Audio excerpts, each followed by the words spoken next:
கந்தசஷ்டி திருவிழாவை ஒட்டி சென்னை தாம்பரத்திலிருந்து நெல்லைக்கு இன்று இரவு 9:35 மணிக்கு சிறப்பு ரயில் இயக்கப்படுகிறது. மறு மார்க்கத்தில் திருச்செந்தூரில் இருந்து நாளை இரவு 10:30 மணிக்கு சிறப்பு ரயில் இயக்கப்பட உள்ளது. திருவள்ளூர் மாவட்டம் பழவேற்காட்டில் அமைந்து வரும் நிரந்தர முகத்வாரம் அமைக்கும் பணிகளை அமைச்சர் நாசர் ஆய்வு செய்தார். முகத்வாரத்தில் மேலும் 300 மீட்டர் கற்களை போட்டால் மட்டுமே திட்டம் பூர்த்தியடையும் என மீனவர்கள் தெரிவித்த நிலையில் மழை முடிந்த பின் மீன்வளத்துறை அமைச்சர் நேரில் ஆய்வு செய்து முதல்வரிடம் அறிக்கை தாக்கல் செய்வார் என பதிலளித்துள்ளார். திரைப்படத்தில் வசனம் பேசினால் மட்டும் சாதி ஒழிந்து விடாது என பாமக தலைவர் அன்புமணி ராமதாஸ் தெரிவித்துள்ளார். சாதிவாரி கணக்கெடுப்பு நடத்தி விளிம்பு நிலையில் உள்ள மக்களுக்காக திட்டங்களை வகுப்பதே மாற்றத்திற்கான வழி என்றும் தெரிவித்தார். அதாவது சாதியை பற்றி பேசினா போதாது, சாதியினால் இருக்கின்ற ஏற்ற தாழ்வுகளை அதை அகற்ற வேண்டும் என்றால் இருக்கிற அதாவது பின்தங்கிய சமூகங்களுக்கு படிப்பும் வேலை வாய்ப்பும் கொடுத்தா தான் சாதி ஒழியும். அது எப்படி நீங்கள் போப்பீங்க? சினிமா பார்த்தா செஞ்சால் சரியாக போயிடுமா? அடித்தள மக்கள், ஒடுக்கப்பட்ட சமுதாய மக்களுக்கு கணக்கெடுப்பு நடத்தி அதில் யார் யார் சரியான முறையில் கல்வி இல்லை, யாருக்கு போகுது அதிகமாக போகுது, யாருக்கு குறைவாக போகுது, யாருக்கு சுத்தமாக இல்லை, யாருக்கு வேலை வாய்ப்பு இல்லை, யார் குடிசையில் இருக்கிறா, யாருக்கு வருமானம் 5000 ரூபாய் கம்மியாக இருக்குது, இப்படியெல்லாம் கணக்கெடுப்பு நடத்தினா தான் தெரியும். வசனம் பேசினா ஒழியுமா, சினிமா பேசினா ஒழியுமா, இல்லை மேடையில் மீட்டிங் போட்டு பேசி சாதி இல்லாத ஒரு சமுதாயத்தை உருவாக்கணும் அப்படின்லாம் பேசினா முடிஞ்சுமா என்ன? போலி பங்கு சந்தை குறித்த விழிப்புணர்வு வீடியோவை சென்னை காவல்துறை வெளியிட்டுள்ளது. இதில் நடிகர் காளி வெங்கட் பாதிக்கப்பட்ட நபராக நடித்துள்ளார். பஹ்ரைனில் நடைபெற்ற 3வது ஜூனியர் ஆசிய விளையாட்டுப் போட்டியில் 400 மீட்டர் ஓட்டப்பந்தயத்தில் நெல்லை பாளையங்கோட்டையைச் சேர்ந்த மாணவி 2வது இடம் பிடித்து வெள்ளிப்பதக்கம் வென்றுள்ளார். 11ஆம் வகுப்பு படிக்கும் எட்வினா ஜெய்சன் என்ற மாணவி 55.43 வினாடிகளில் 400 மீட்டர் கடந்து 2ஆம் இடத்தை பிடித்துள்ளார். அவரை பல்வேறு தரப்பினர் வாழ்த்தி வருகின்றனர். தென்காசி மாவட்டம் சங்கரன் கோவில் அருகே உள்ள குருவிக்குளம் கிராமத்தில் எலி அணில்களை கொல்வதற்காக விவசாய நிலத்தில் வைத்திருந்த விஷத்தை சாப்பிட்டு 50 மயில்கள் உயிரிழந்துள்ளன. இறந்து கிடந்த மயில்களை கால்நடை மருத்துவர்களுடன் வனத்துறையினர் உடற்கூறு ஆய்வு மேற்கொண்ட நிலையில் நிலத்தில் விஷம் வைத்த விவசாயி ஜான்சனை போலீசார் கைது செய்தனர்.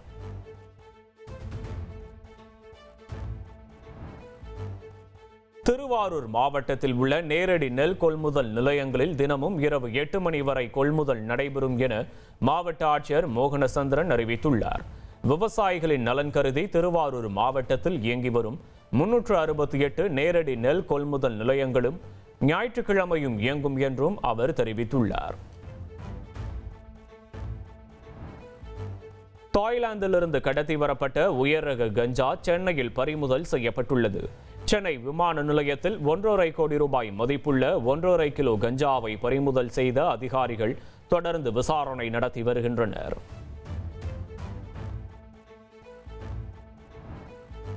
மருதுபாண்டியர் மற்றும் தேவர் குரு பூஜையை முன்னிட்டு சிவகங்கையில் 27 மற்றும் 30ஆம் தேதிகளில் பள்ளிகளுக்கு விடுமுறை அறிவிக்கப்பட்டுள்ளது.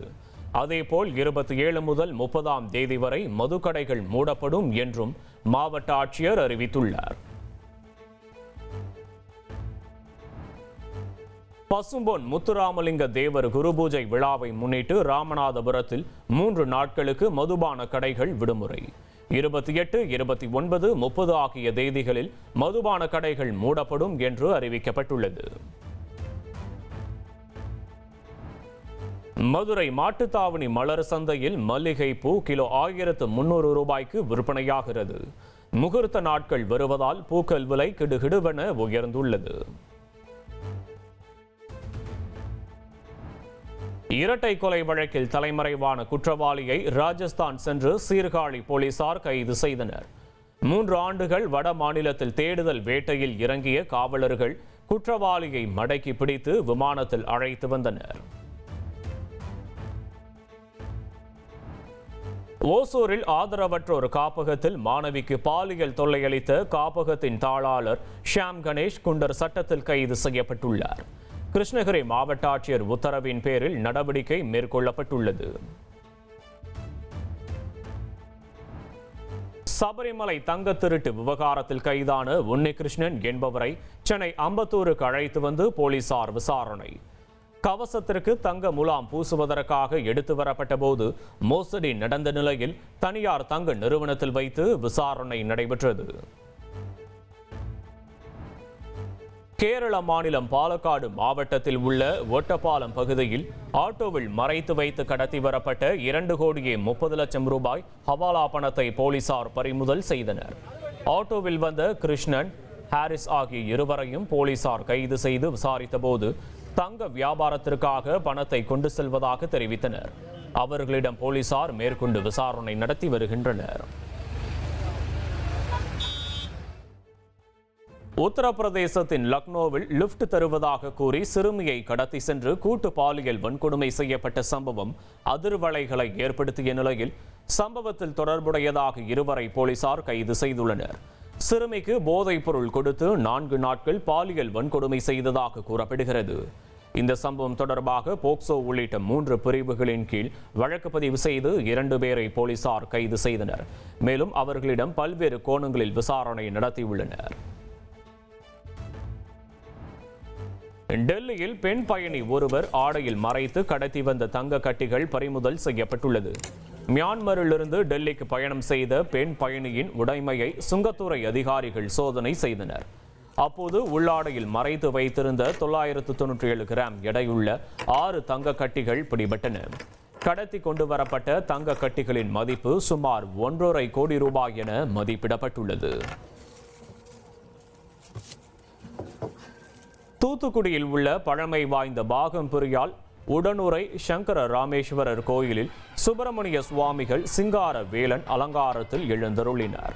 கந்தசஷ்டி திருவிழாவின் 4ஆம் நாள் நிகழ்ச்சியை ஒட்டி திரளான பக்தர்கள் சாமி தரிசனம் செய்தனர்.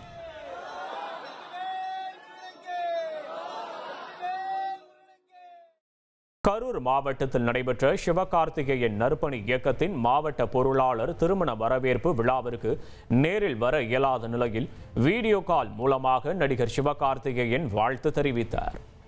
ஏன் இது போன்ற படங்களை எடுக்கிறீர்கள் என்ற கேள்விகளை பத்திரிகையாளர்கள் தன்னிடம் தவிர்த்து விடுங்கள் எனவும் அது தன்னை மிகவும் பாதிப்பதாகவும் இயக்குனர் மாரி செல்வராஜ் பைசன் படத்தின் வெற்றி விழாவில் தெரிவித்துள்ளார். மேலும் தான் எடுப்பது சாதி படம் அல்ல எனவும் சாதி எதிர்ப்பு படம் எனவும் அவர் தெரிவித்துள்ளார். தொடர்ந்து வேலை செய்வதற்கான ஒரு பெரிய பலத்தை கொடுத்துருக்கு. இந்த படத்தை பாராட்டி இந்த படத்தை கொண்டாடிக்கிட்டு இருக்கிற அத்தனை இளைஞர்களுக்கும் அத்தனை மக்களுக்கும் யாருனே தெரியாத மக்களுக்கும் நன்றி சொல்லிக்கிறேன். நிச்சயமாக தொடர்ந்து நான் நல்ல படங்கள் எடுப்பேன்னு நினைக்கிறேன். தொடர்ந்து இந்த மாதிரி எவ்வளோ எதிர்ப்பு வந்தாலும் எவ்வளோ முரண் வந்தாலும் என்ன திருப்பிடலாம், என்னோடய நெரேட்டிவை மாற்றிடலாம், என்னை செட் பண்ணிடலாம்னு தயவு செஞ்சு யாரும் நினைக்க வேண்டாம். திருப்பி நீங்கள் வந்து மறுபடியும் என்கிட்ட வந்து அந்த நெரேட்டிவை செட் பண்ண ட்ரை பண்ணாதீங்க. நான் வந்து ரொம்ப நிலையானவனாக இருக்க விரும்புகிறேன். என்னோடய நிலையான தன்மையை யாராலையும் மாற்ற முடியாதுன்னு நினைக்கிறேன். உங்களோட வேண்டுகோளாகவே வச்சுக்கிறேன். திருப்பி இந்த கேள்வி நீங்கள் என்கிட்ட கேட்பீங்க அப்படின்னா நான் அதுக்கு மௌனம் தான் பதிலாக சொல்லணும்னு நினைக்கிறேன். இனிமேல் இந்த மாதிரி கேள்விக்கு நான் எதிர்கொள்ள மாட்டேன்னு நினைக்கிறேன்.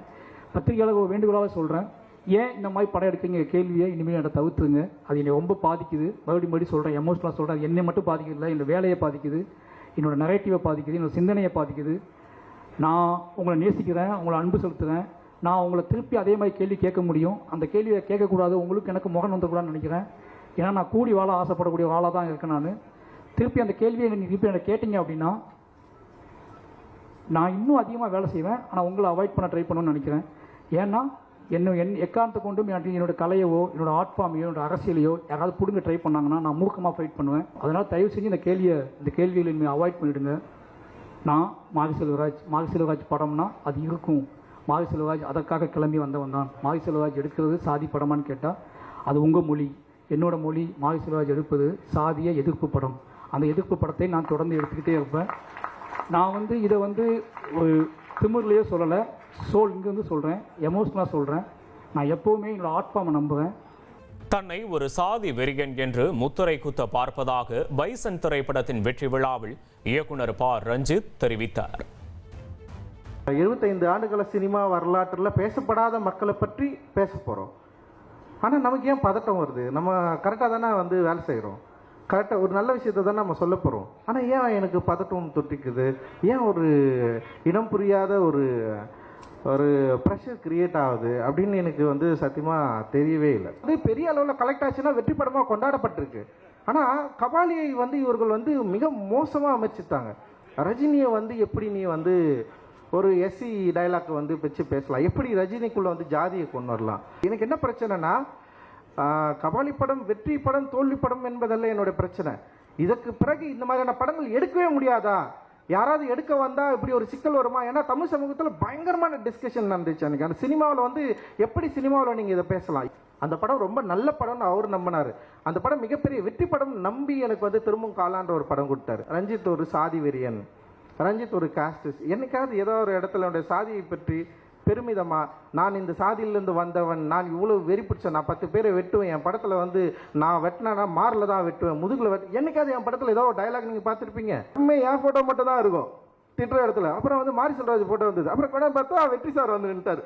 ஆசிய இளையோர் விளையாட்டுப் போட்டியில் கபடியில் தங்கம் வென்ற இந்திய மகளிர் அணிக்கு வாழ்த்துக்கள் குவிந்து வருகிறது. அணியில் இடம்பெற்றிருந்த கண்ணகி நகரைச் சேர்ந்த கார்த்திகாவிற்கு அரசு வேலை வழங்க வேண்டும் என இயக்குனர் ப. ரஞ்சித் கோரிக்கை விடுத்துள்ளார்.